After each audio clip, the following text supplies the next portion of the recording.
Safeguard your eyes smartly and easily with an eye care monitor and eye care U software.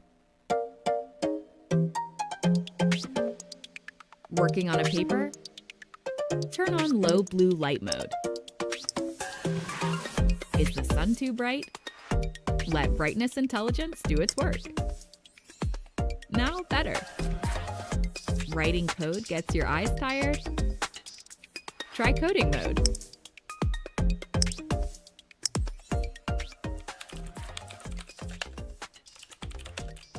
Forget the time. Light reminder lets you know. Totally immersed in the movie? Minimize software won't distract you.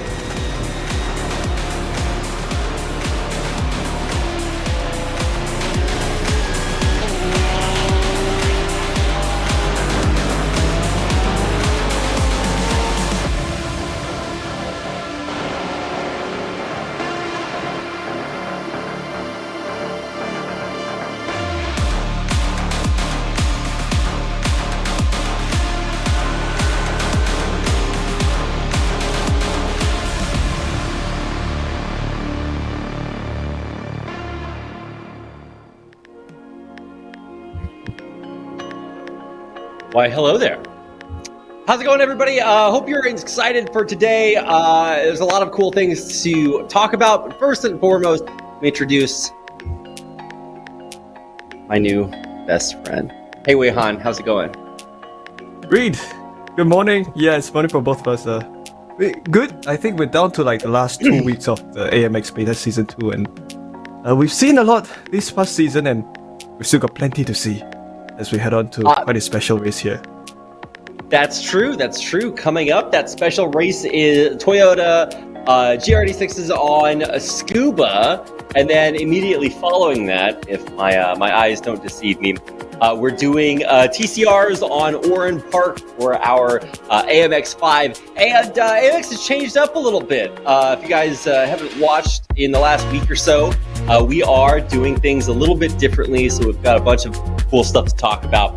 This is race day 35, which means we only have 10 more race days to go. Actually, no, it's less than that. I tell a lie. It's 2 weeks left in AMX Beta Season 2. So, not a lot of time, Wei Han. Time flies. You're having fun, and so that's what we've been doing. There's the session settings. It's not too different than what you'd normally expect. Only thing is temperature's a little high, so the track can get kind of like double that. Not quite, but get the idea. Hot tracks, cloudy days, not too much wind, and just a little bit of humidity. I say a little bit, but like when I was growing up, a little bit of humidity was like 4%. And I'm sure for you, Wei Han, 35% humidity is probably not much. It's so desirable, man. 35 it's like nothing. It's a great day outside. Yeah, man. Brilliant day. Okay, so here's a look at the prize pool changes. Basically, we're leveling up everything. And in case you're wondering if we missed AMX 20, it's not there anymore. We kind of rolled that prize pool back into AMX 0 and AMX 5. And then we used that to not only raise the prize pool, but also to lengthen our letter O. Also, the number 5 underneath it.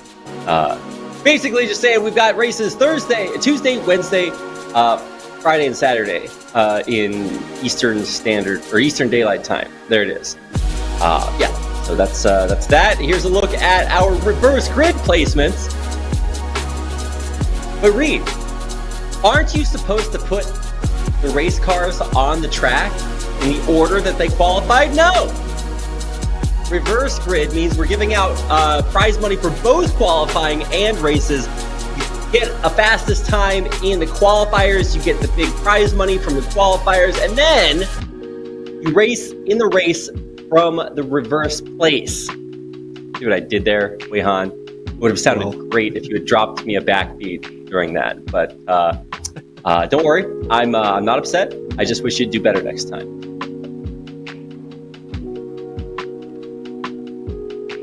Here's a look at our faster, easier payouts in response to your feedback. What's that? A tournament that listens to player feedback?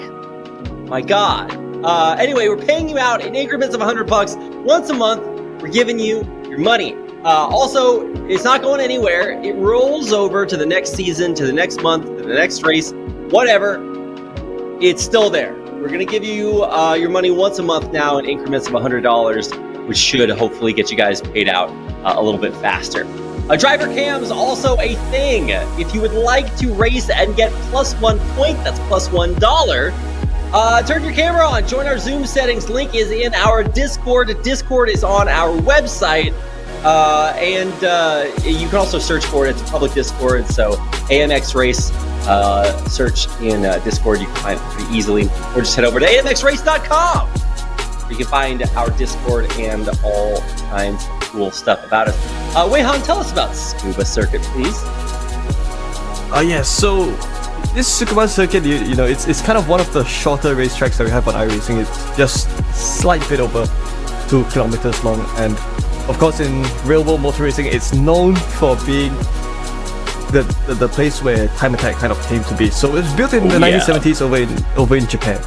And it's hosted plenty of races, sports cars, open wheels, and motorbike races. And of course, it's quite unique because you can complete like one lap of Tsukuba within record time. It's not a big track at all. And because with this track being close to Tokyo, it's become very popular with local car tuners and racing drivers who do time attack events. And it's also very quickly became a hot favorite for iRacers here on iRacing. In fact, it's one of the free content that you get when you sign up for the iRacing service, and it's one of the places where you can kind of enjoy with whatever car they bring here. So definitely great stuff. It's also used for drifting, which unfortunately isn't available on iRacing, but you can definitely give it a go. Yeah, it's actually really cool. I got a chance to see some drifting on there last weekend, which was really cool. They also do some really cool tuner races like you were talking about. Basically, if you got a souped up car in Tokyo, anybody who's anybody goes out and races their cool stuff on Tsukuba. It's really cool. We're racing Toyota GR86s on Tsukuba today. When it says it's an approachable sporty vehicle, I feel like people are like, oh, so like I can just like get in one and drive fast, right? Not necessarily. These things are still very, very powerful, and it is a little bit different than what you'd find if you just go to the dealership and want something that drives fast. So racers today are going to be piloting these GR86s. Where does GR86 on your tier list of Weihan's top 10 favorite cars? It's such an amazing car to drive on iRacing. It's one of those, these 86s is one of those cars where it's not exactly at the top end as you would get like with the GTE cars or like the prototypes, but it's one of those cars where you can get plenty of good and close racing action. These cars, they offer so much grip. Certainly, well, in terms of the horsepower, on the horsepower department, maybe it's a bit lacking, but that's kind of more than made up by its ability to handle corners and stuff like that. So it is absolutely a fun car to drive. And the great thing is that the entry bar in some ways to this car on the iRacing official series is quite low, so I think almost anyone can have a go at these cars. And of course, when you have them in hosted league sessions such as AMX, you get plenty of good racing action. And already we've come towards the end of practice session, and we've kind of seen, you can just see how close the lap times are together, about 1 lap times with just over 1 minute. It's definitely great stuff. Yeah, total of 8 drivers on the grid read. I think we're in for a good show here this afternoon. Yeah, no, it's morning, not afternoon. Oh, that's right. Yeah, no. I mean, I guess it's probably afternoon somewhere out there, but yeah, not here. Weihan and I are pumping our veins full of coffee as quickly as we can. Or at least I am. Or not, projecting a little bit. It is a little bit early. Here's a look at, once again, the prize pool for today's race. It's free to enter. Free. I'm just going to say that over and over again. $142 total prize pool, and we're giving you the prize pool for the qualifier and for the main race. So picture this, but double it. That's basically what our prize pool looks like, because we are splitting it up between both the qualifiers and the race. So plus there's a fastest lap bonus of $2. So if you get first place in qualifier, first place in race, and fastest lap, that's $22, and you paid nothing to enter. It's a really cool opportunity to get in here, show off your stuff, practice for free, and win some money. And you probably cash out after, I don't know, 5, 6, 7 races. So it's not that difficult to come in here and get a lot of really cool experience, race with some of the best racers out there, and some of the other racers out there, some of the racers of all time, if you will. And you can see what we're looking at for our iRatings out there right now. Some respectable iRatings. Kyle Gaspar already new season, but he's up at 6.9K, and really quite a wide spread.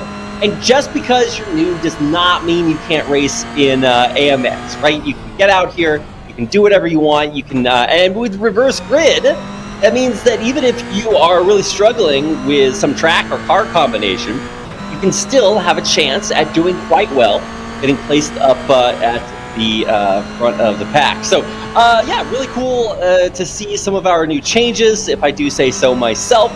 And if you have other thoughts, let us know. AMXrace.com, place to do that, or just any social media. So here we go, Weihan. We're 3.5 minutes into qualifiers. How did that happen? I don't know. Well, we've got 15 minutes of qualifying, so I think if the practice was anything to go by, we would probably expect the drivers to also be close together in terms of pace and lap time during qualifying. So obviously, with race, once again racing here at Tsukuba, your laps are quite short, so that means that your lap times will be quite fast, and that also means that drivers will have plenty of opportunities, probably 13 what the hell laps or so for them to set their lap times down. Kyle Gaspar's livery. Wait, what? Did you see? Was it Gaspar? No. I think it was. Was it Zamperlini? I don't know. I think Zamperlini's livery is like, I think it's worse than the pizza livery, if possible. I think it's just like that for myself. He went into MS Paint and just put random. Yeah. Oh no, it's Nico Godoy. Oh, that's right. We gotta. I think he's a fan of what we like to call soccer, Weihan. Well, it's throwing a lot of support behind the Argentinian football team. Is that Martinez on the side? Oh wow! That's... I think so. Yeah, with the trophy. Yeah, okay. Nice. Yes. Brilliant. Hey, where's the bunny? Where's the bunny ears? I don't see. No, I was also missing that. Yeah, it looks like he's got like some sort of like Yoshi's yarmulke or something on. I'm not sure exactly what's going on up there, but welcome back, Nico Godoy. As always, big fan, and certainly someone that spices up AMX. That's the cool thing about AMX, right? We believe very strongly, I say we as in I, that deep down inside there's a superstar inside anybody. And that means that irrespective of your placements, everybody has their own character, right? We've got heroes, villains, superpowers, and always some iconic things to look out for, even if it is a weird livery from Nico Godoy. Also, hold up, the helmet of did you see that? Of Laui Santi? Yeah. What the hell? Is it a panda? It's so dope. Is it a panda or a skull? I can't tell. Yeah, it could be either. I think it's a skull. Yeah. Okay. What the hell? That's so dope. I have not noticed that. I didn't even know that you could do that. Oh my god. Shows you how much I've been paying attention to our driver helmet liveries, skins. That's so nice. Well, like I wonder if Godoy has a custom helmet as well. Yeah, I actually. Actually, I didn't even check. Okay, well, certainly Laui Santi has a dope helmet skin. We'll keep an eye on Nico Godoy, see what he's running with. Yeah, okay, so we're about 6-7 minutes through qualifiers, nearing that halfway point, and looks like Zamperlini and Kyle Gaspar way up at the top, and Laui Santi and Nico Godoy are towards the bottom. Something interesting that I've noticed is that Laui Santi, he doesn't always have the fastest time in qualifiers, but with the reverse grid placements, he actually does do a great job at holding his own at the front of the pack and actually can lead for quite a while, even though he doesn't have the fastest qualifying time, which is, I think, pretty commendable. Here's a look on board. Caio Gaspar, way up at the top, and a man never satisfied with not being first. But unfortunately for him, the racing gods have not really smiled on Caio Gaspar. And I think Zamperlini's beat him out by like thousandths of a second, like at least twice that I remember. So here's a look at Jackson Resenge, who comes in as, should I say, the bad boy of AMX? He's a little bit like Howie D, if you guys are Backstreet Boys fans, right? That guy that like doesn't resonate with anybody, but you know he's like cool, but like maybe on the inside, but like on the outside, he has a gruff yet relatable exterior. I'm just making it all up. But anyway, cool to see him coming out and setting a third place time, or a time good enough for third place, but still only 0.08 of a second behind Gaspar, who's 0.08 of a second behind Zamperlini, the man you see on your screen right here. Yes. Well, Zamperlini having also one of the right drivers with plenty of interesting paint schemes. Well, we don't see the 8.6 with eyelashes here, so something seems to be missing, but still. Yeah, his LMP livery will never be forgotten. That's the sickest thing I've ever seen. So I wish there was like that, but just for every car, so that he could grace us with that presence. But everybody has their own favorite livery. What's yours, Weihan? Well, it has to be the Milka livery, man. Because the moment after that race, after I saw that paint scheme, I went down to the supermarket and bought some, not Milka, but Cadbury chocolates. Close enough.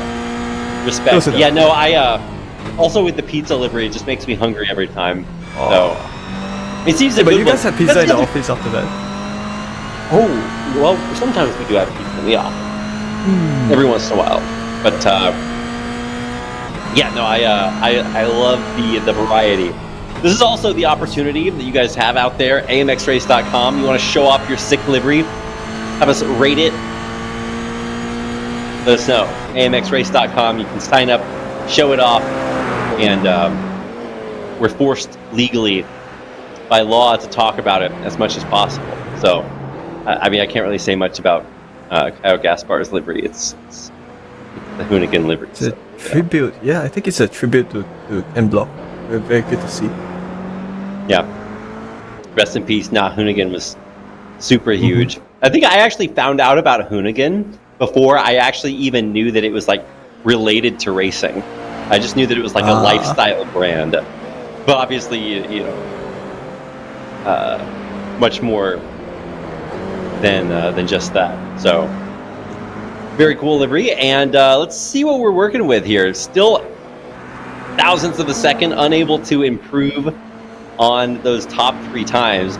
Let's look at Gaston Calavi. Haven't seen my man in a while, but he's up there in third place. He and Resenge, these guys are different sides of the same coin. Very, very similar skill levels and placements, but could not be different as racers. Always interesting to see what their kind of styles and strategies are. I feel like whereas Jackson Resenge is way more aggressive, Calavi tends to be a little bit more defensive, but sometimes comes out on the bad end of a lot of the shall we call it bump drafting. Ooh, a little drift attempt there.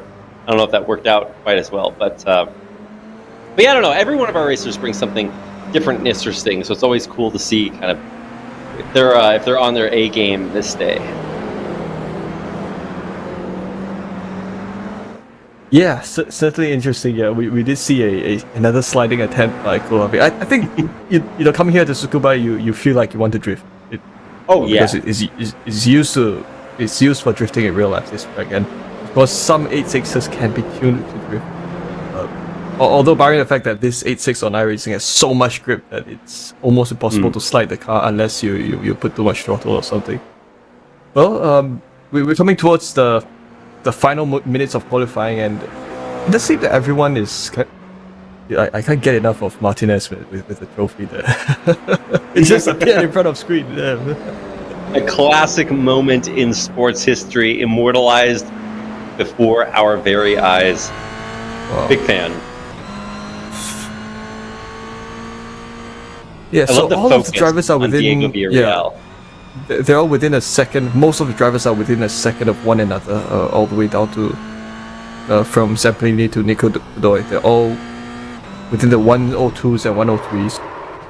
Villarreal goes around as well. Oh, whoa, that's a hard hit into the barrier. I don't know if you ever did this, Weihan, but I've seen this a bunch. So you see a lot of like iRacers or sim racers who are new. They'll lean into the curve when they're racing, and Yes. every once in a while you can see on our driver cams, you can see the reaction. Like if you have some like really bad crash or you have to take a really sharp hairpin, you can see them like lean a little bit into the curve. And I appreciate the racing cosplay IRL. Well, it definitely helps to look into the corner, but lean in, that I'm not sure. I've not tried it.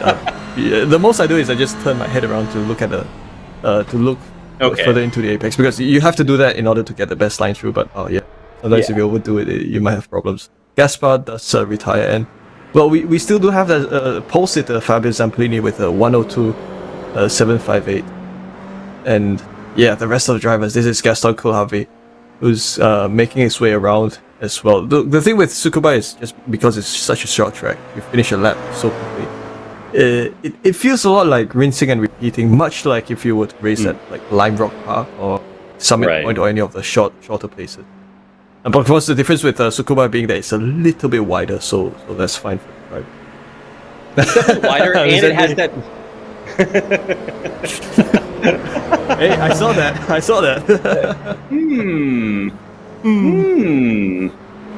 Yeah, Rezenje, our public figure. This guy's going to be our AMX race spokesman in the future. He's our marketing director for sure. Yeah. But no, I really like that about Tsukuba. It's a track and it does some stuff, but it just has that really big turn 12. And also, I guess turn 1 is pretty good for getting your drift on, if that's what you're into. We've got 15 seconds left in qualifiers, and yeah, Fabio Zampanini undefeated with that 102.758. If I'm not mistaken, when I was checking it out earlier, I think the fastest time set on Tsukuba ever was in a Toyota GR86, set by good old Knob back in the day. By the day, I mean like 2 months ago? 4 months ago. It was 4 months ago. Yeah. And he hit a 49.4 on HKS. So what he was doing, I don't know. But 49, if we see that today, I would be very surprised. That is crazy fast. And obviously that's in real life. That's getting your drift on. That's like super tuned to the max. So like I don't know if that's necessarily representative of the GR86s we have in iRacing, but yeah, that would be incredible. Although I do believe in our drivers that, especially since you get so many laps around Tsukuba, we might see some sub 1 minutes. I'm optimistic. Reverse grid. Sorry, I just have to read everything I see on the screen. It's a disease, Weihan. Yeah, reverse grid is quite something. It is quite something. Yeah, but like, okay, quite something. Weihan, this is one of those what I call casterisms. It's like one of those things that says like when you say, "Oh, he's hungry for a win." Like, what does that mean? What do you mean? Like he wants to win? Like, yeah. Like, you mean like all the players? Or like my favorite one is like you can just see the intensity in his eyes. Like, really? Like it is the case with Zampanini now. You can feel the intensity. No, Zampanini is chill, right? I mean, obviously there's like intense moments, but I feel like Zampanini is like by far one of our most like. Green flag. He's keeping it 300, if you know what I mean. Right. All right, I think someone's had a bit of a jump start. Yeah. Seems like someone might have had a jump start there. Godoy. But we have a race leader, Realis, who's jumped all the way ahead with. I like his paint scheme there, Fox livery. Very nice. Like the mountain bike parts. Santi slips down into second, and Godoy down to third. Well, basically, Realis climbed 3 positions, taking advantage of that slight bit of a jump start that Godoy might have had during the start of the race, and already they're into the middle of the Tsukuba circuit around the hairpin. Well, there are quite a few hairpins here. 3 hairpins in some ways. And onto this slight bit, a bit of a complex section. You're not using that chicane that turns in. So yeah, on more the straighter road out here. And that's Villarreal who's gone inside of I would imagine Resende.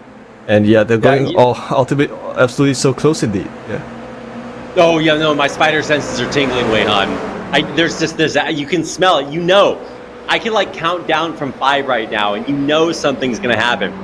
So close, so fast, around all of these curves. Now heading around through T8, I want to say, and this is you know, I feel like there's some bad omens. There it is. I knew it. Gone around. Tell me more. Say less, Weihan. Oh wow, he actually just gets right back up and keeps walking. It's like, you ever seen that meme of like the dog, and he's like dragging his leg, and then he like just like starts walking normally. I feel like that's what we just saw right there. Ooh, a little bit of a shoverino there. Not very polite there, Mr. Gaspar, or I think it was Resenge. I don't know, but definitely keeping it interesting. Nico Godoy currently in 4th. He's dropped a couple of spots, but he's holding steady. They're in 4th, and I love the helmet addition to our livery there. Look at that. That is one sick helmet. Yeah, it certainly is. Why does the camera keep zooming onto Martinez, man? Excellent job, production crew. The camera angles on point as always. Yeah. The best. Well, we've completed 3 laps here around Tsukuba. Well, I think with 10 laps around Tsukuba, it's probably going to amount to like 13-minute round here. It'll be very. Yeah, it's going to go by quite quickly. Well, okay, hear me out, Weihan. All right. Usually, our race sessions last about 20 minutes. Oh, that's good. He's gone around. He's been lifted by quite a fair bit. Yeah. No, yeah, that was I think the superpower of Messi wasn't enough to keep him safe, I guess. I mean, yeah, nobody says bend it like Messi, but he was trying to there in the middle of the track. That's not a thing. I don't know anything about traditional Mend sports. it like Messi. Mend it like Messi. There we go. Okay. I see what you're doing there. Good job. So yeah, Godoy with that spin, Godoy way back there, and even Realis is way in front, 2 seconds ahead of Laui Santi. Now Resenge with the overtake. Can he keep it? There's Jackson Resenge on your screen, neck and neck. Resenge Santi, the battle is happening right here. Dan Perlini still setting fastest laps back to the back of the pack, but man, so much action here. Tsukuba really delivering already, even though we're only 4 laps through. And you know, I would have expected this to be a 20-lap race, given that each lap takes about a minute to complete. But we are going to be over and done with this almost immediately, Weihan. Blink and you miss it, but still so much action happening. Resenge climbing 4 places. Realis way up there at the top 2 after that early breakaway. And the action has been so competitive, so close this entire time. I'm getting my crash senses are tingling again, Weihan. Neck and neck, look at that. They're so close together, yeah, absolutely. Both teammates, I would presume, Zamplini and Laui Santi racing together. Yeah.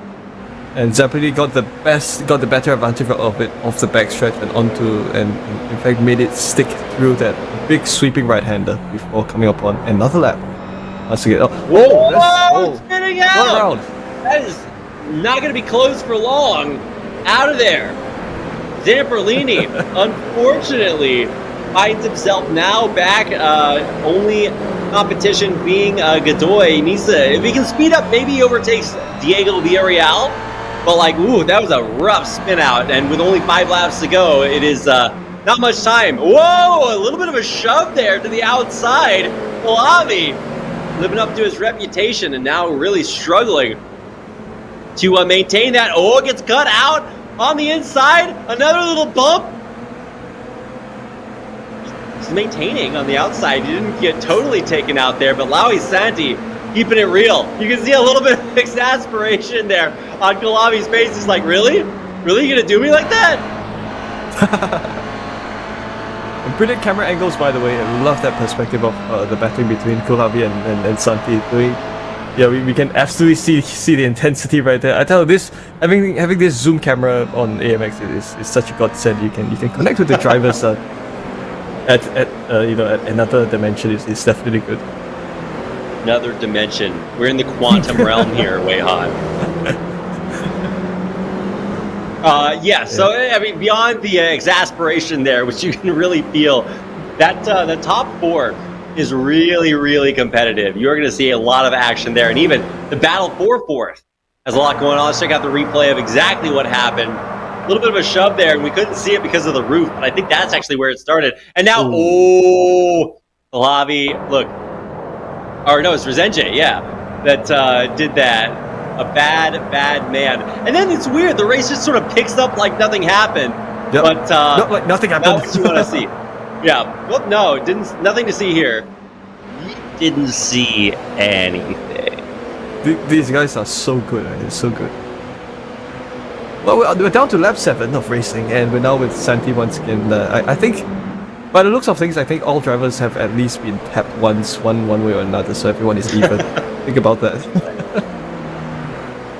Yeah, no, I'm right there with you, Weihan. I think it's sort of par for the course when you run around. Not only such a short track, but also, really competitive. And I really think this is a function of reverse gridding our racers. You can see our top 4 racers are all plus placements, and most of the rear racers are back placements. So you can see the grid kind of flipping a little bit like that.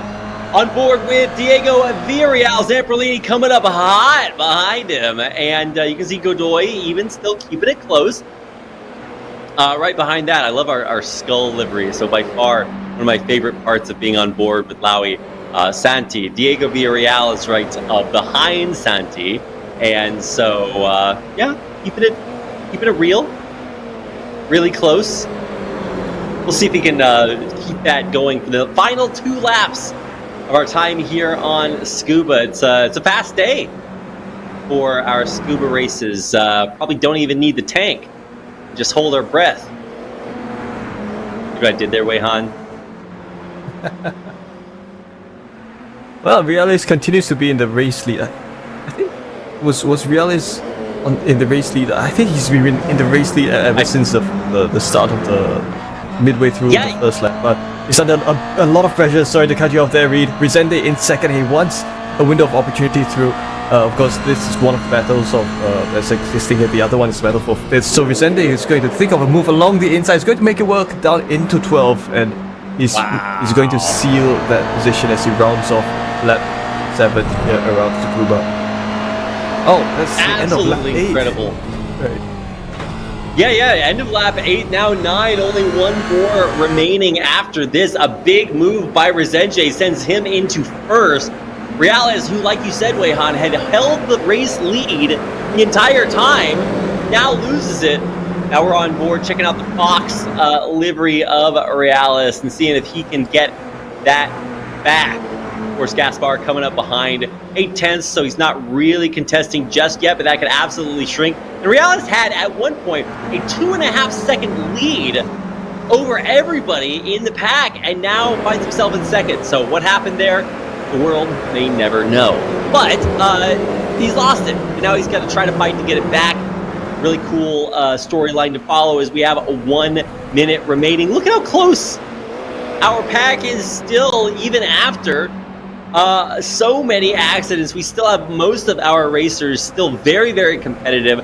About a second separating everyone in that top 3 podium contention. White flag is out. It's Rezenje Reales and Caio Gaspar in the top 3.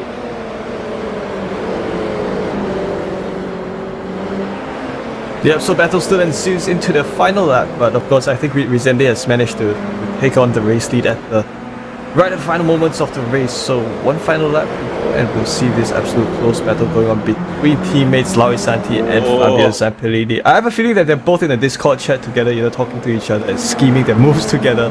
But still great, we're still able to see the actions here. Oh, Zampellini had to dab the brakes a little bit. He tried to find a window of opportunity through that chicane with Santi, but it didn't work out there. Onto the right, the right hand. Santi continues to lead Zampellini, and this is the one to watch as we come towards the end of the race. It is going to be Resende who will most likely take the race win, but the closest battle is run right here for P5. Resende takes the race win with Reales and Gaspar in second and third, but is there going to be an overtaking move that will happen here if Zampellini manages to pull off a good exit? Doesn't exactly make that work. Santi will edge out Zampellini in fifth. And, the driver's already initiating a drift. So cool. Yeah, a little bit of Hamilton Russell there at the end. Oh, who's gonna get the win? Oh, I don't know. Wow. Yeah, Resende, Reales, and Gaspar, Calavi, Santi, Zampellini, Villarreal, Godoy. Whenever he makes the cross, there is Godoy. His epic livery. Very well played, nonetheless. Great stuff indeed. Resende takes the race win. Of course, he took the race lead at like 3 to go, and he's managed to hold on to that to take on the race win. Marcelo Reales, he's led most of the race, but not where it mattered the most, so he comes home in second. Caio Gaspar will makes it home in third with Gaston Colavi, Lauri Santi fourth and fifth. Zampellini, a teammate of Santi, comes home in sixth. Diego Villarreal in seventh, and Nico Godoy, I miss his bunny ears. I think he should have a bunny ear livery like on his car or something. He comes home in 8th position. Yeah, if you guys ever played the Super Smash Brothers game, putting bunny ears on as an item makes you run faster. So I'm sure that would have happened also in this race too. Love the liveries, love the competition, love the competitiveness. You could really see that a lot of our racers had, I think, probably just really good runs overall, but also so challenging. You really got to see a little bit of everything in this race. So Tsukuba always delivers in that regard. So really exciting races, and that's not all today. We've also got Oran Park coming up with some TCR action. So you stick around. After about 10 or 20 minutes, we'll be right back with even more action from AMX Season 2. In the meantime, make sure to head on over to our socials. And if you would like to race with us, you can head on over to amxrace.com, sign up quick and easy, and then get out here and race with us. Love to have you out here. Stick around. We'll be right back with TCRs on Oran Park after a short break.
and easily with an eye care monitor and eye care U software.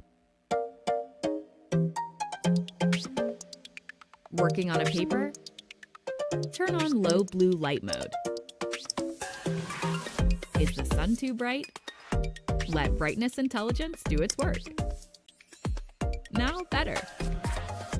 Writing code gets your eyes tired? Try coding mode.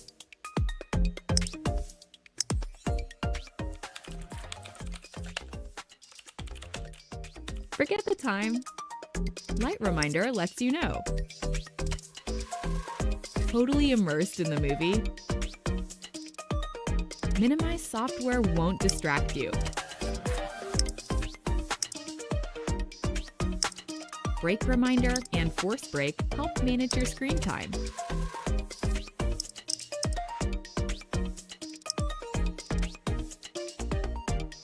When it's almost time, a countdown starts. Force break activates to rest your eyes. Eye care you. Safeguard your eyes.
Safeguard your eyes smartly and easily with an eye care monitor and eye care U software.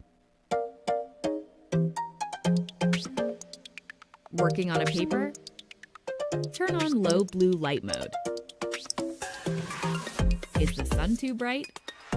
Let brightness intelligence do its work. Now better. Writing code gets your eyes tired? Try coding mode.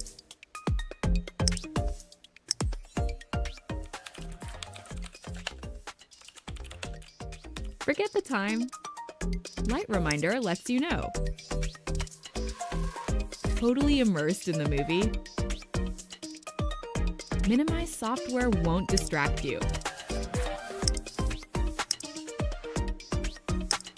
Break reminder and force break help manage your screen time.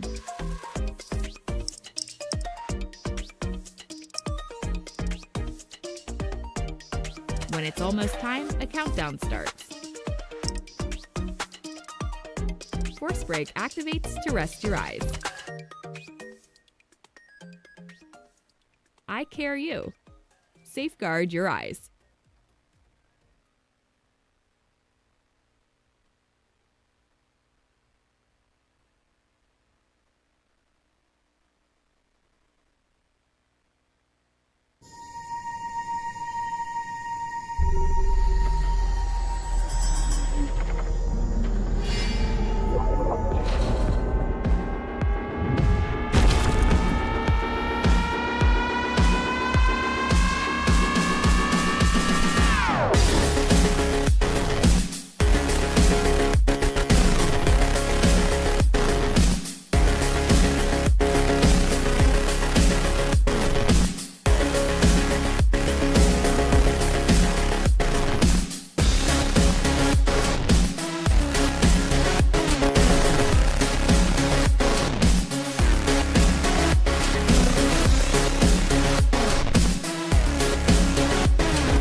Safeguard your eyes smartly and easily with an eye care monitor and eye care U software.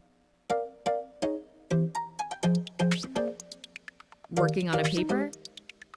Turn on low blue light mode. Is the sun too bright?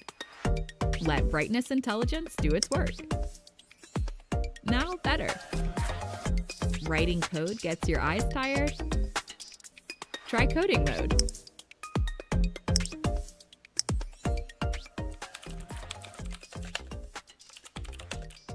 Forget the time. Light reminder lets you know. Totally immersed in the movie? Minimize software won't distract you. Break reminder and force break help manage your screen time.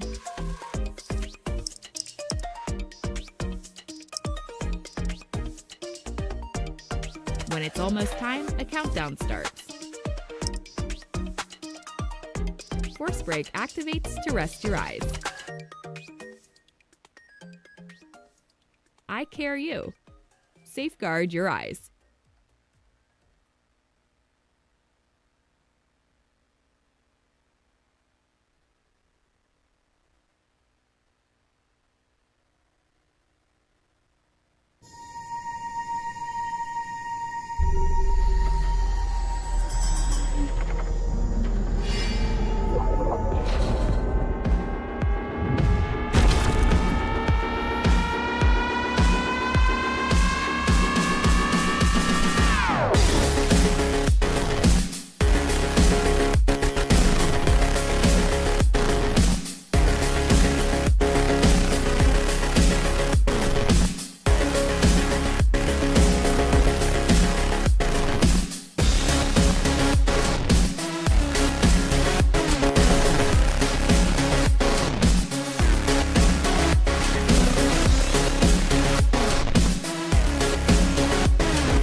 Safeguard your eyes smartly and easily with an eye care monitor and eye care U software.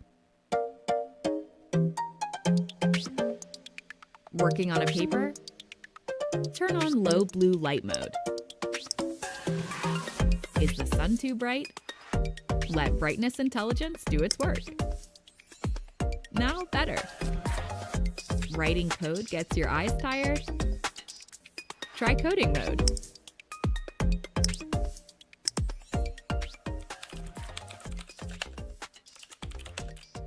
Forget the time. Light reminder lets you know. Totally immersed in the movie? Minimize software won't distract you. Break reminder and force break help manage your screen time.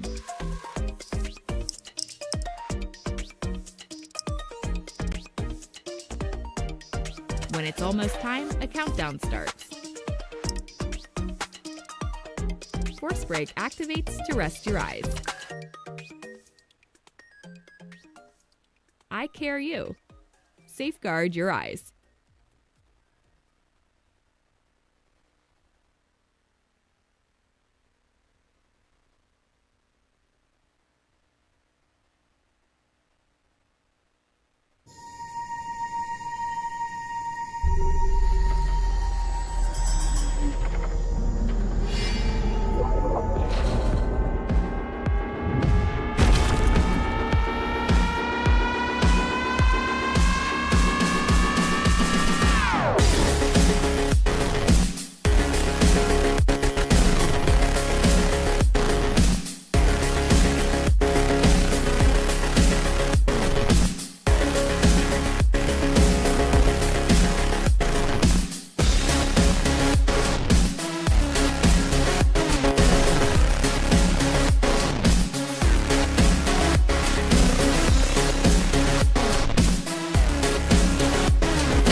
Safeguard your eyes smartly and easily with an eye care monitor and eye care U software. Working on a paper? Turn on low blue light mode. Is the sun too bright? Let brightness intelligence do its work. Now better. Writing code gets your eyes tired? Try coding mode.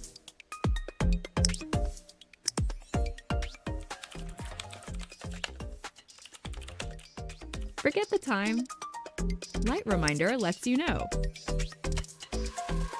Totally immersed in the movie? Minimize software won't distract you. Break reminder and force break help manage your screen time.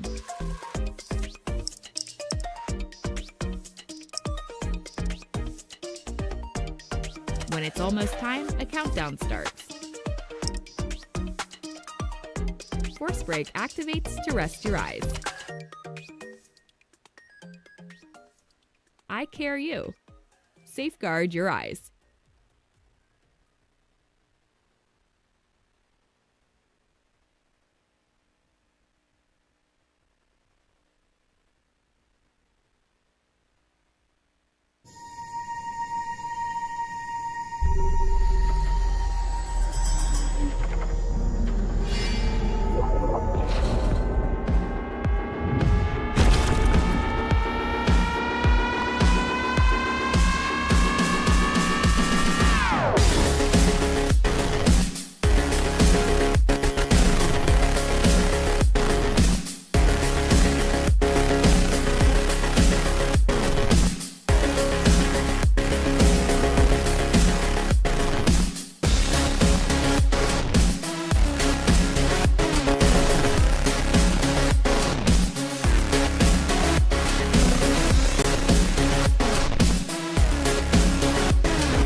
Safeguard your eyes smartly and easily with an eye care monitor and eye care U software. Working on a paper? Turn on low blue light mode. Is the sun too bright? Let brightness intelligence do its work. Now better. Writing code gets your eyes tired? Try coding mode.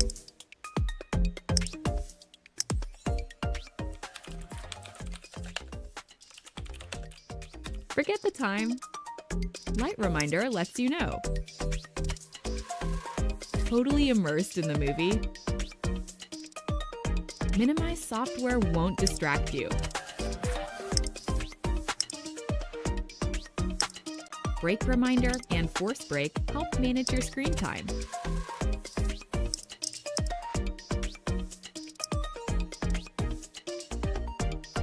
When it's almost time, a countdown starts. Force break activates to rest your eyes. Eye care you. Safeguard your eyes.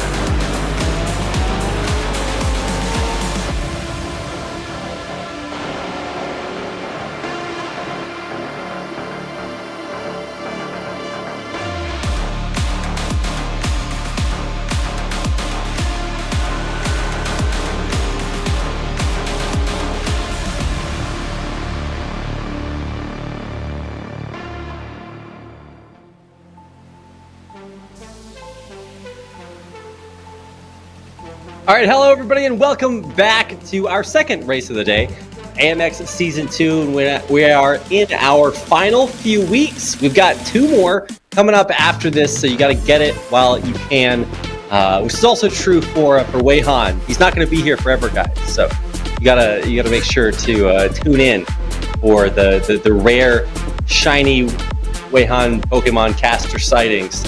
How's it going, Wei Han? Well, it was good. We had quite an exciting race at Tsukuba earlier on with the 8.6s, and we're in for an even more exciting race with the TCRs, the Hyundai TCR specifically over at Oran Park. So, well, as you know, Oran Park doesn't exist in real life anymore, but it's been immortalized in the virtual world here in iRacing. Well, I mean, in real life, it's become a residential district, but in iRacing, at least, it's still a racetrack. It's here for all of us to still continue to enjoy. So definitely some exciting things to look forward to, because when that track still existed in real life for the V8 supercars, we've had plenty of iconic racing moments, and I hope it'll be the same with these TCRs here at Oran Park.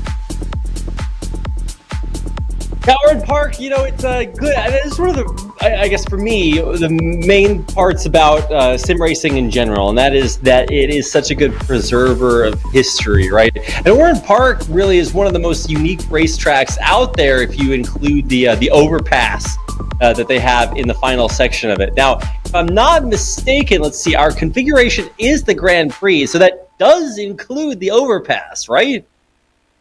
Yeah, the bridge over the figure of 8, yeah. Yeah, so that's actually my favorite part about Oran Park, even though unfortunately it doesn't exist anymore. All my New South Wales homies out there can relive a little bit of the glory days. Speaking of glory days, they're here, and it's like every day. We are racing 4 days a week. It's the same time, 7:40 p.m.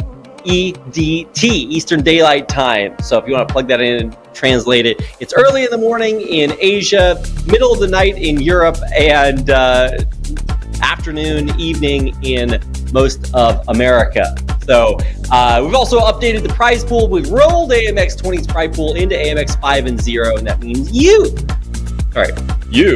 have even more opportunities to win.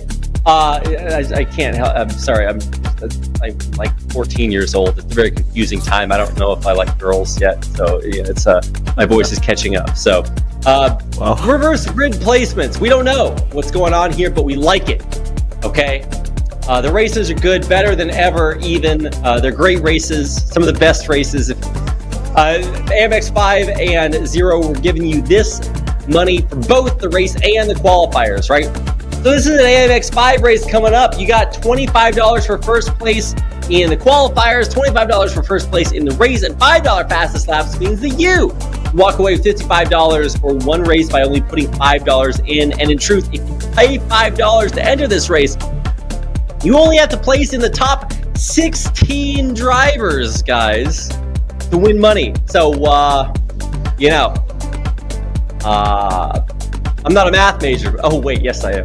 Anyway, so the idea is you should get out here and race, because you're almost always going to come out ahead, as long as you come out ahead. Anyway, faster, easier payouts. We're paying you out once a month. If you've got over $100, we're giving it to you. If you don't, we're keeping it. So it always rolls over. So better than ever before. We're trying to get your money out to you guys once a month payouts. It's time. So get out here, race, and we will help give you more money so that you can enter more races, so that you can win more money, so that you can enter more races. That's the idea. Driver cams, turn your camera on. You get $1 a point, and then AMX 5, you got to have it on. It's so good. Even if you're a little bit camera shy, get yourself a VTuber. That's what the kids are calling it nowadays. We don't care. We don't care. Put your dog on the camera. Just turn it on, okay? You can point it at SpongeBob reruns. It's all good. But come out, turn your camera on. AMX 0, you're getting a +1 point. AMX 5, that's the prize of entry. All right, here's Oran Park. We talked about the overpass. What else is there to talk about here, Wei Han? Well, the temperature is one thing to talk about. 52 is massively hot indeed. it probably means that it is probably got road temp. The track is probably the air temperature is probably relatively hot as well. So it's not exactly a long track. It's 2.6 kilometers, so probably half the length of what you would expect of a normal Grand Prix circuit, but already has a figure of 8 overpass there. So anytime a track has overpass, it means that it's probably good. You know, they probably got something up their sleeves. So it's one of the world's few figure 8 style circuits, the other one being like Suzuka in Formula 1. And yeah, it's played host to many interesting races in the past, including like Australian Touring Car Championships and the iconic V8 Super. So the car that we have, the cars that we're driving. Sorry, I love Hyundai TCRs so much because these are definitely interesting cars. Hyundai has done a good job in hiring a good industrial designer for these Hyundai machines, and the design has definitely come through to the TCRs. So the Elantra TCRs as well as the Veloster TCRs, they've been introduced in TCR racing within the last 3 years or so. Of course, these cars, as with most TCR cars, are extremely popular in basically in countries where motor racing exists, which is not Singapore, definitely. So, of course, it started in TCR Europe. After that, moving on to TCR US, where these cars kind of went on to take on the many, not just Grand Prix racing circuits, but also club racing circuit, where they've definitely put up plenty of good racing action over the years. So, obviously, these are TCRs, as usual, they're front-wheel drive, so that means that these cars will not be easy to handle, but it will provide good close racing. All right, I got some names. Designer of the Elantra, Choi Jung-min, and then the chief industrial designer for Hyundai is Luke Donker-Volke. I hope I'm doing that right. Probably not. Belgian automotive designer, president, chief creative officer of Hyundai Motor Group. Big thanks, Luke. You made some good cars. All right, that's my shout out for the day.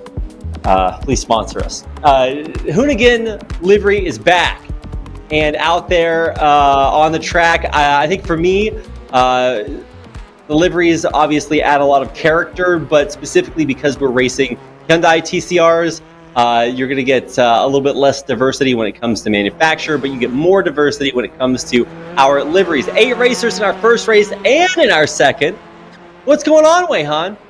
We got Calavi, Gaspar, Resenge, Real, Sanfrelini, Villarreal, Santi, and Godoy. All the usual suspects. They're out here, again, racing with us. And so we do have a lot to talk about when it comes to the results of our previous race. Is it going to wind up the same? What's going to be different? How is it going to be different? Let's find out. When it comes to touring cars, apparently, if my statistics are correct, well, we're not counting like super touring cars or any of the weird mods for them. But if I'm not mistaken, for Oran Park on the Grand Prix layout, the current record set here is 118, I want to say. So super touring cars 110, so somewhere around the V8 supercars 108, right? So that's your range, okay? What to expect here on Oran Park. Well, I think with regards to the lap time, I think definitely well, just having a look at the lap times, I think they will be definitely within that range indeed. But of course, we do need a little bit of time before we get to see the lap times being set down by the drivers. So, Caio, Gaspar, well, I'll be honest with you, I don't actually have this track on iRacing, so I've got no idea how fast it is, how fast the lap is around here. Even I have this track on iRacing. Wow, that's great. That's a lie. Good dedication there.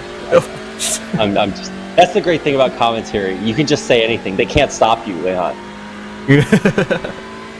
Yeah, the great thing about this track is that it's got plenty of well, we'll not say drastic elevation changes, but you've got a fair amount of elevation changes that makes things very much interesting. And already Real has set his lap time, which puts him in provisional pole. That's a 1:11.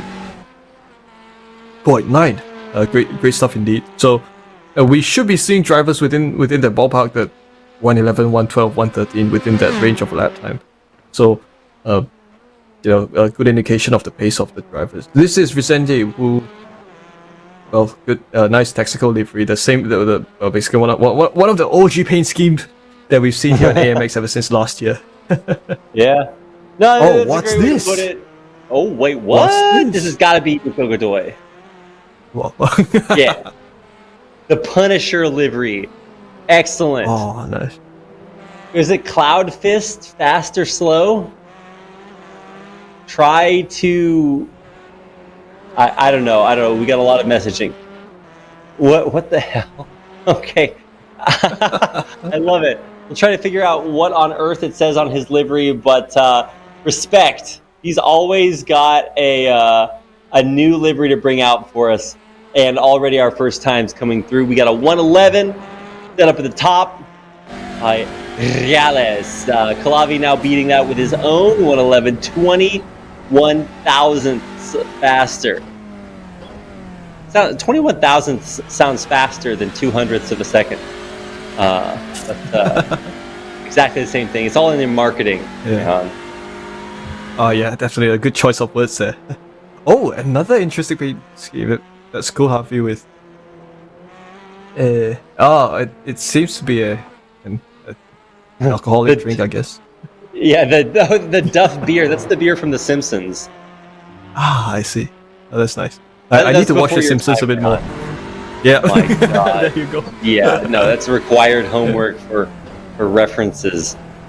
I actually don't reference The Simpsons too much, but that's because it's like, the joke is that they've just done every single possible skit in comedy, so it's you're not missing out. So either way, Kalavi Gaspar now coming in with his own 111 times to beat here. This is basically what I was talking about. These are your comparable times for super touring cars. So very excited to see what our guys can put up there. Jackson Resenje yet to put a time up, but he's out there trying. It can actually be deceptively hard to put up times because there's so many ways you can just off track a little bit too much and then your lap doesn't count. Oh, gotta do it again. But as he does set one, he's up at the top. Once again, hundredths away from Marcelo Reales, who I think he placed last in the last race, right? I think so, if memory serves me right. If I In can recall qualifiers. correctly. Yeah, it's real weird to see this. Sometimes, once again, this is why iRating is not necessarily universal. It's the idea that you can be very experienced with one car, one track, but then as soon as you race on something else, you've just never done it before. So all of a sudden you go from front wheel drive to some Dallara, some TCRs to supercars to whatever. There's so much variety that just because you're good at one thing doesn't mean you're just good at everything. Yeah, well, I find that to be a case because I'm not skilled enough to be equally versatile in all cars. So I think it is the case sometimes, you find one car that you're comfortable with, you get comfortable with it, you get fast with it, but somehow or rather it just doesn't kind of translate over to other cars. But I don't think it's the case with these drivers because most of them are they're all very fast, much faster than I am. And I think the way AMX is structured is that you have to, it requires you to be fast across all cars equally, and I think that's definitely the case for the drivers here. Very much so. This is Lauri Santi, who's just made an excursion off track. You can see the brake disc there glowing red hot. I think these cars use a lot of rear wood bias. That's why you're probably seeing the rear brakes heat up faster than the front brake. Oh yeah, no, keeping it hot. I mean, it's also incredibly hot on the track anyway, so that's not helping things there. But yeah, on board now with Caio Gaspar, leader by, once again, 100ths. Marcelo Reales up there with another top time, now only 300th back. Damn, Weihan, this is a pretty competitive race. Calavi sets one of his own, 5 thousandths faster than Gaspar. If it's not Zamperlini doing it to him, it's somebody.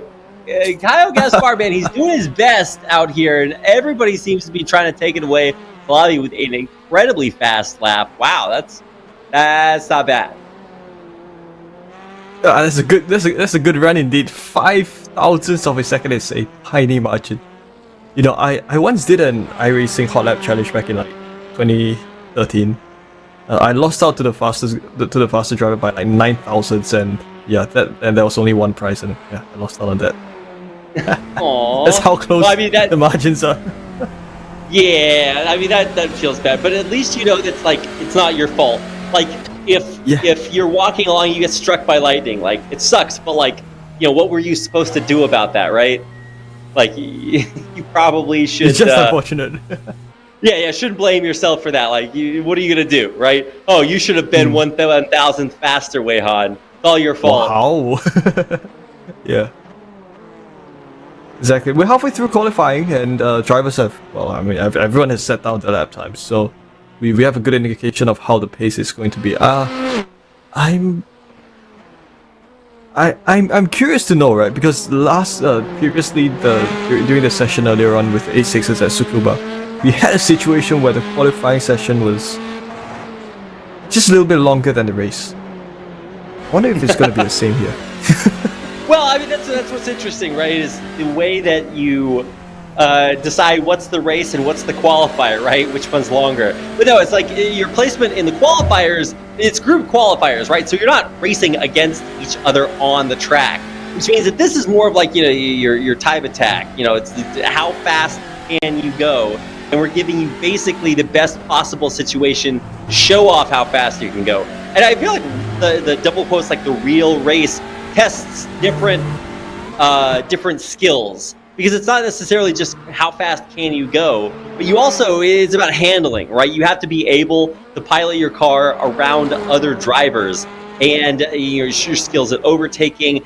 For your longer races, it's tire management, a lot of really important like learned practiced abilities when it comes to traditional racing. So I feel like we're really testing basically every single facet of a racer here.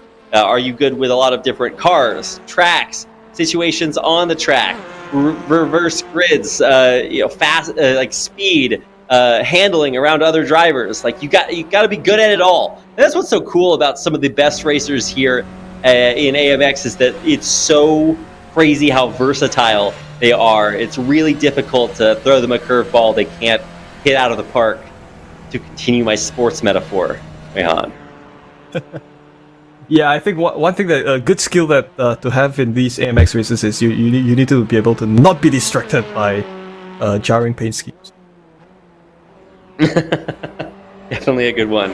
I know for this race, I don't think we have too many jarring paint schemes aside from Nico Godoy. He's definitely got the hottest one for this lap. This is Marcelo Reales, who I think may have the most boring one. It's just white, but got to start somewhere.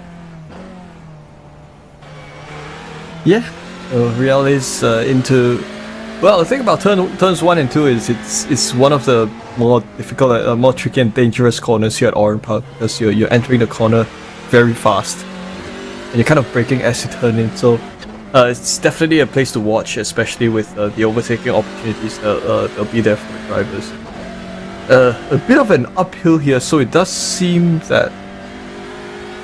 So it does seem that the stretch from 5 to 6 where you go over, it is quite an incline that the drivers have to climb up, as it is a bridge over the figure 8 indeed, going over that stretch between turns 2 and 3. So that could be one of the reasons why you have a lot of elevation changes here at Oran Park, and as well as this final sector, another tricky area, turn 12, because as you exit turn 12 you have a lot of access right here, and this is where you absolutely can carry a lot of speed. Reales is going to make his way around the line, and he set down a 1:11.382, continues to hold on to third position.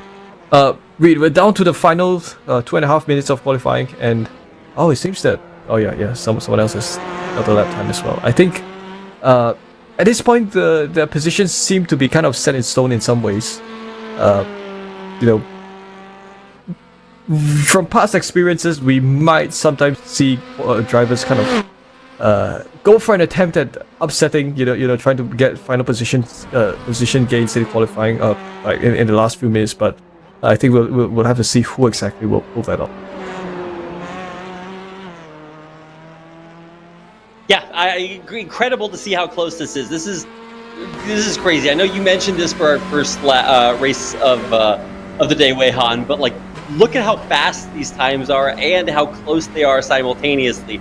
5,000 or 0.5 hundredths, 300ths, 500ths, like 0.8, 8, 12. It's like it's crazy. These guys all basically have exactly the same lap time, and it's not even that short a track. Yeah, it's kind of like a short, medium length of a track in some way. So you can kind of imagine like if this were in a typical Grand Prix circuit, you could probably multiply the time the time differences by like ×2, and even then, right, the lap times are still close together. They're still absolutely close together. So obviously your pole sitter Kolabi he's got a 110, and the driver at the other end of the spectrum has a lap time of 112. So everyone's within like 2 seconds of one another, which is definitely very, very remarkable. Look, I can't get enough of this Simpsons beer paint scheme, and it's so it's so eye-catching.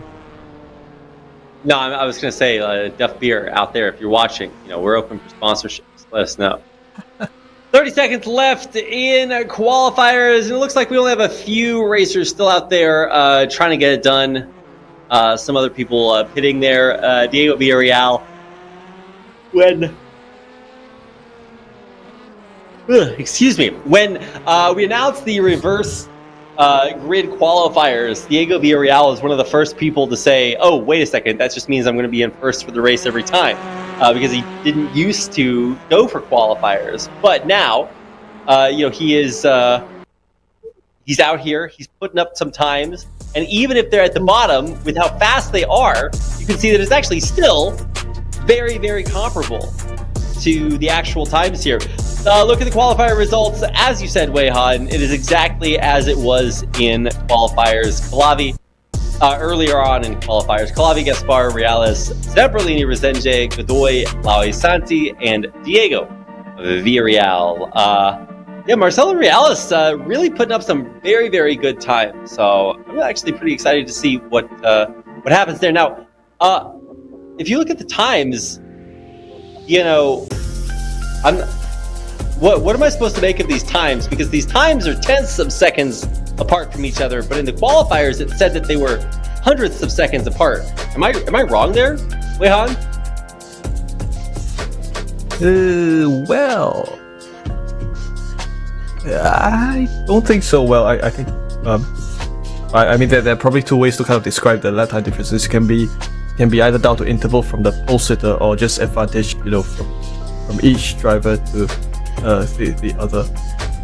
Well, we do have a grid, and Villarreal starts from pole. Wow, Villarreal starts from pole. That's definitely very interesting to see. And not a sentence you say every day, but still one that it makes. I mean, this is why the reverse grid is so interesting, right? We're going to take the last first and the first last, and then really challenge our best racers to get it done all over again. And here we go. A little bit of a burnout there at the back, but Diego Villarreal in front for now. Resenge climbing, Reales climbing. A lot of overtaking happened even in just the first few seconds of the race. A big sweep to the inside by Caio Gaspar, looking to climb way up, and indeed he does. Off track for now. Whoa! Hooligan getting some dirt racing in all the way into the tires, and that is going to be a little bit of an off track for Caio Gaspar. He tries to get it done, so aggressive on the overtaking, and he can't keep it together. Spins out. He's out of there. 5-6 seconds back. That was a great start and a great rallycross attempt there by the Hoonigan. We're now with Reales, who's probably thinking of an overtaking move on Zamperlini for third position as they come upon some. Well, the thing with Oran Park is you've got plenty of overtaking opportunities, while drivers are really taking advantage of all that the track has to offer, including all the grass verges as well. So they come upon the midsection of the Oran Park circuit, and I don't blame the drivers. This track is really nice for close overtaking. It presents such close racing, and this is Vicente who will lead the field across the final corner and start-finish line for the first time here at Oran Park. Some potential overtake attempt by Kulhavi on Zampolini, perhaps. Well, Vicente has just set the fastest lap time in this session. Of course, if you're starting a race from front, it's likely that you'll have a very fast lap time.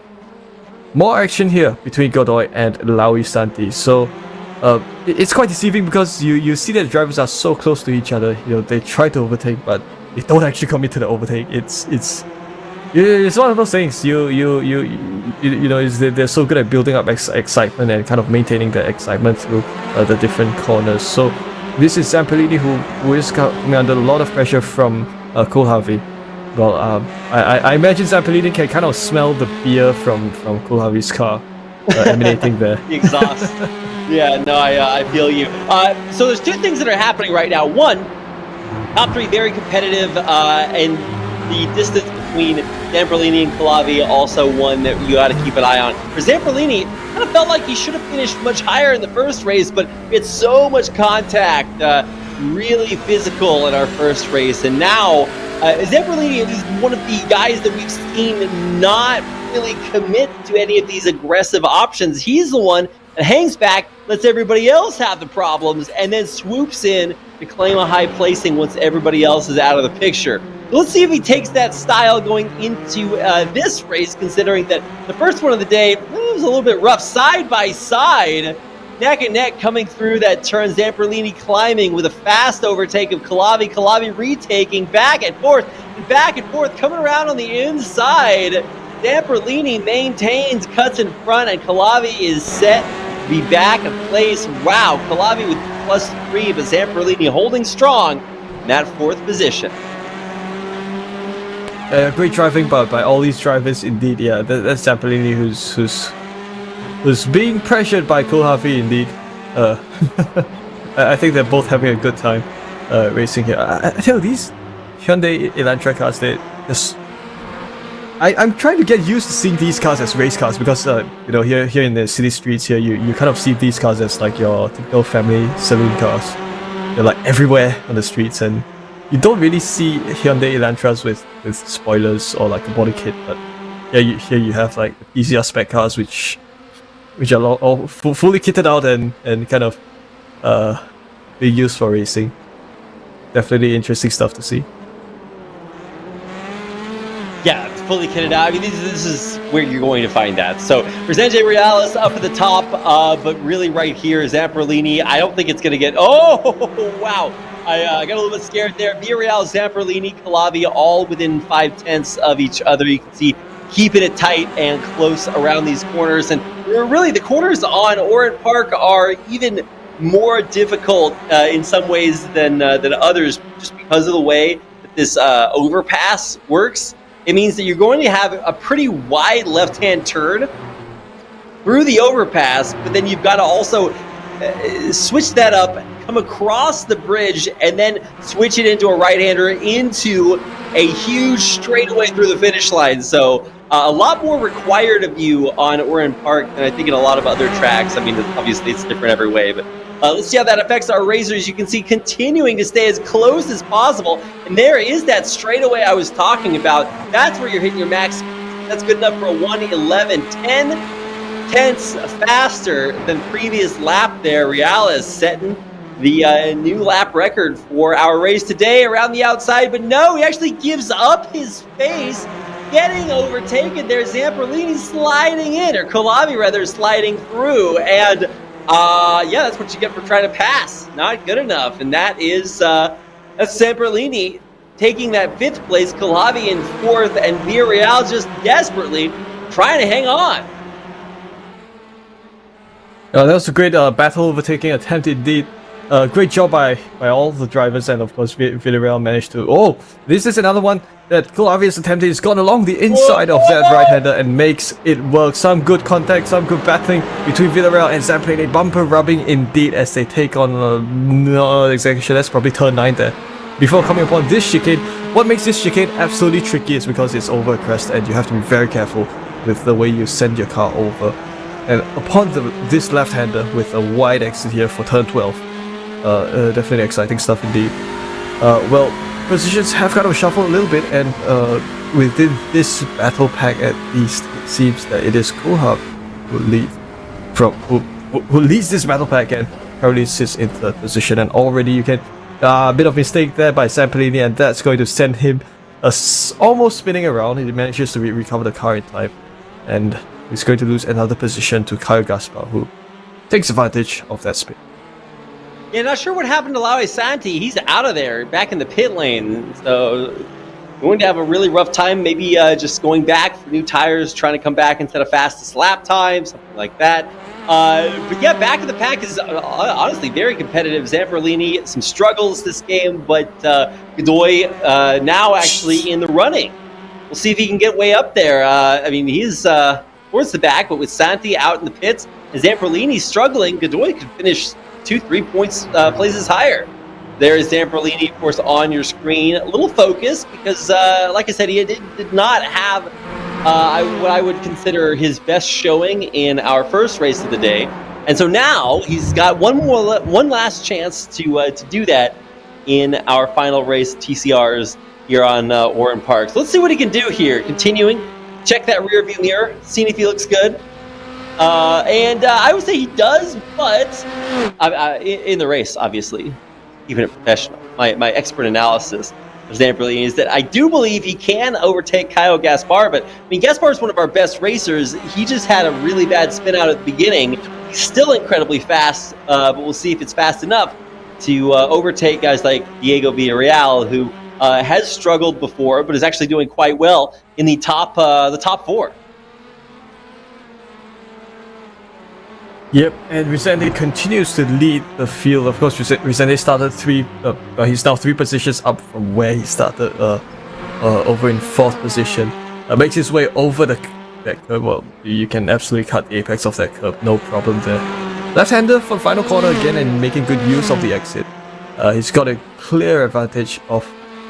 Well, did he trigger the pit lane the detection there? Because the tricky thing with Oran Park is that the exit of turn 12 there, access runoff there, is also used as a pit entry. So sometimes it's quite deceiving, especially if you're the car following behind. You don't know if the driver in front is going to pit in or not, and sometimes you have to be absolutely careful. It's a bit like Interlagos where the pit entry is smacked on the racing line. So yeah, tricky stuff indeed. That's a good good comparison.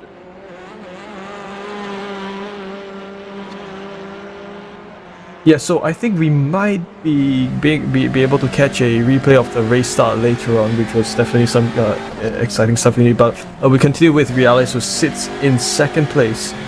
He's just under a second behind Resende, and the good thing about Oran Park is that you, at least from what it seems here, okay, we've now got a replay. Race start here. So of course your pole position qualifier starting from behind, and I think this is the car of, I believe, Laue Santi or one of the other drivers who's made an excursion off the track. So yeah, you can see a Red Cross attempt. Managing to at least hold the car on all fours before, coming into contact with the tire barrier, and that was enough to kind of upset any competitive opportunities for that car.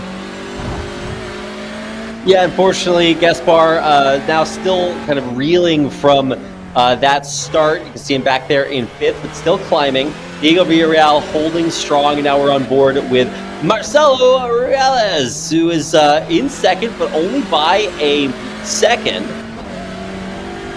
Parallelism, and gaining. He's setting fastest lap times. He's gaining on Jackson Resende, who is in 1st for now. But we're over halfway through our laps, so that means that the time left to do it is waning. And honestly, it's not even about just racing against the other racers. Obviously, you have to handle the track over and over again. 15 laps, it's no joke. And so you definitely need to maintain that consistency across 15 laps. A very difficult track. Checking out a replay. What are we working with? Oh, here we go. It's the 3 wide, and it's very, very difficult. For Nico Godoy there, I think he's kind of the wild card. Indeed, he is. Coming around on the inside, gets 1 bump, 2 bumps, 3 bumps, 4, and hard to deal with that one. Not exactly sure how to comment on that. Well, that's yeah, you do get some incidents when you're racing. We're back with the race leader on lap 10 of 15 here at Oran Park, and Vicente continues to lead Realis. So I think really the job for Realis to do at this point is to try to close as much as possible his gap with Vicente. And how is he going to do that? He has to ensure that he takes each corner faster than Vicente does, incrementally over the next couple of corners or couple of laps, in order to try to close up the gap and for any overtaking opportunities. So yep, on to the final sector once again. Vicente, I think at some point you can kind of observe a bit of differences there as Realis does. I think he's almost scraped the wall there, so that's the best racing line that you can obtain. Yeah. So I think earlier on in the race, there was a bit of a mistake by Zampellini. So we'll have a look at the spin once again. This is Zampellini who's going to take a fast entry into turn 1. We did probably see this a couple of laps ago. Yes, this was where Zampellini was fighting really hard indeed, and he overshot the entry to turn 2. Well, of course, it's quite easy to overshoot this corner, and that was enough to kind of send Zampellini out into the runoff. He manages to rescue that though, although at the cost of like a position loss. Yeah, I want to say things like only a position loss, but still does definitely make a big difference in the long run. And there you can see Zampellini down there in 6th, probably not where he would prefer. We're on board with the only really close battle right now. Multiple seconds separating all of our racers except for Realis, who is keeping it close. But I mean, 8/10 with only 4 laps left. Not really enough? I don't know. I think it's really going to depend on Vicente and how consistent he can be here. Oftentimes, it's not necessarily even about racing better than somebody else. It's about racing more consistently. And certainly an issue here on Oran Park. Coming around the hairpin there and now making it into what I guess is the challenging part, underpass around into overs. And this is the spin, shell corner, if you will, up through Champions Curve, around the Yokohama Bridge, and the classic part of Oran Park. And because this is a bridge, it's a pretty sudden climb. It's not quite an elevator or escalator, but you really do need to hit the gas in order to maintain that top speed, and that really contributes to a very, very high exit speed as well.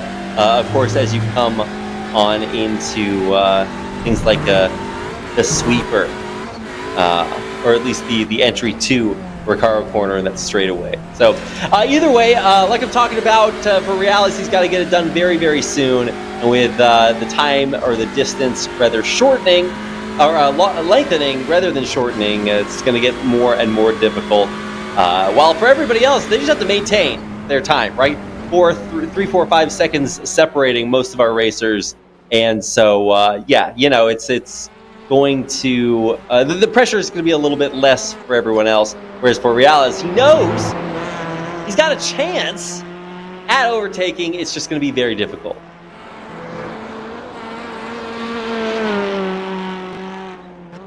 Yeah. So yeah, I mean, if you're a lap down, it does kind of your race does kind of transform into a game of like facilitating overtakes, especially when the lap traffic kind of the lapping traffic kind of creeps onto you.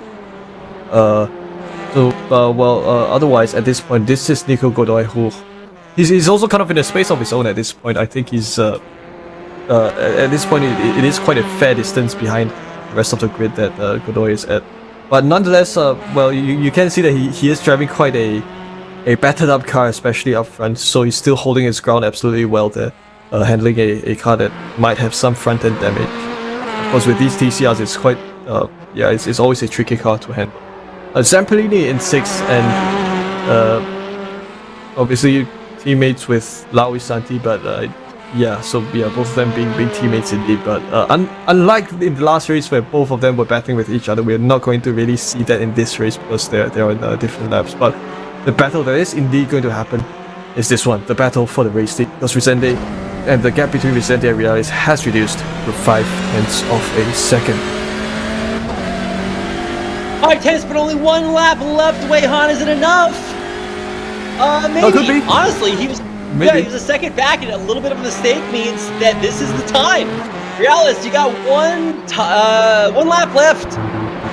Is he going to be able to make it? Oh, a very, very sharp curve there. And I honestly think, wait, what? Where'd he go? Oh. No, he's still there, still there. Okay. Yeah, All right. Realis is still around. But look at that, going way wide. I don't know if that's exactly the racing line, but still, maybe some room for improvement. White flag is out, 4/10 now, almost 3. It's getting down there. Resenji knows he's got it for now, but Realis is coming on hot. Very, very close, bumper to bumper. And now we only have one more lap to do it in, and we're less than halfway through. So what is the best place to get this overtaking done? He doesn't have the top speed yet, but now that we're entering into some of the lengthier parts of the track, it can absolutely happen any moment. You're watching, and in reality, you know he's going to go for it sooner or later, coming up over the overpass, and I think this is the moment he's looking for, coming over Yokohama Bridge. Yep, so a sequence of right-handers after right-handers, indeed, at that part before a quick left into the rest of the circuit. It is Resende who continues to lead Realis into the middle and final sectors here at Oran Park. So around the final corner, Resende has put up such a great show for everyone, and Realis has absolutely tried his best bet. There can only be one race winner, and that is Jackson Resende, who's going to come across the finish line. And yeah, he's absolutely satisfied with his race performance. Indeed, Realis comes home in second with Gaston Coolharvey, who's going to come across the line in third with a fake beer livery there. Villarreal making his way, he has crossed the line. And this is Nico Godoy, of course, always having the most illustrious paint scheme. He will round off the race and make it home in 7th position. I should watch The Punisher, I'm not too well versed with pop culture, so I need to get myself more familiar with things like that. Yeah, don't watch like the movies. The movies for The Punisher are actually quite terrible. Just watch the Netflix TV show. I think that's probably the one to go. Or comic books. I think the comic books really highlight the satire that they're going for there. But regardless of the source material, livery, looking dope. Very, very good job there, Godoy. And like I said, if you finish better than 16th place, you come out ahead in the money. And with 8th place, with only 8 drivers, even Nico Godoy and Laui Santi there at the bottom, they're still doubling their money. So I'm just saying, for anybody out there, AMXrace.com. Where's that? That's how you get to 16 drivers. Is head out there, sign up, tell your friends, and get out here, because it's a great opportunity to experience some fast, competitive racing, and also to really challenge yourself in a competitive setting. So Jackson Resenje, Marcelo Reales, Gaston Calavi are your podium sitters. Diego Villarreal, Gaspar Zamperlini, Godoy Santi, rounding out your top 8 for our final race of the day.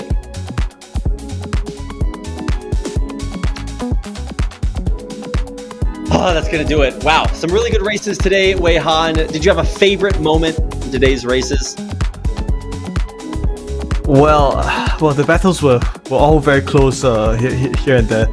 So I enjoyed every part of it. But if there were any particular moments, I think it would probably be, the various battles for the race lead that we've seen in both races. I think that there was more overtaking action in the first race, but here in the second race, I think it was a bit lacking in terms of the number of overtakes, but still great racing action nonetheless. And I'll tell you something, it's about to rain here, so that's probably a sign that I should get more creative with remembering things. Is that the sign if it's going to rain? Okay, well, I'll try to help out. That's going to do it for today's races, and that means that, we only have about 2 weeks left in the season, so gotta get it while you can.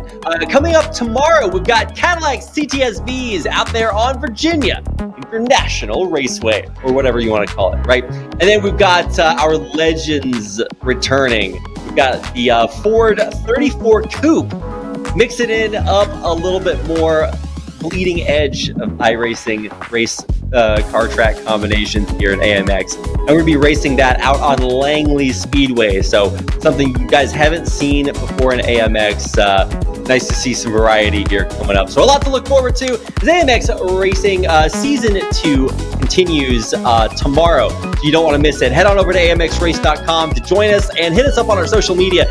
See right down below the screen. And we look forward to hearing from you there and seeing you again next time. Thanks for watching.